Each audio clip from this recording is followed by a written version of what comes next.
তুমি মাটির ঘরে থেকে যদি মাটির প্রদীপ হও বা ময়ূর মহল জুড়ে যদি ঝাড়বাতি হয়ে রাও, তুমি মাটির ঘরে থেকে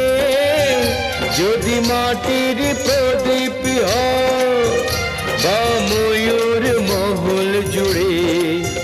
যদি ঝাড়বাতি হয়ে রাও, তবু ছড়াতে গেলে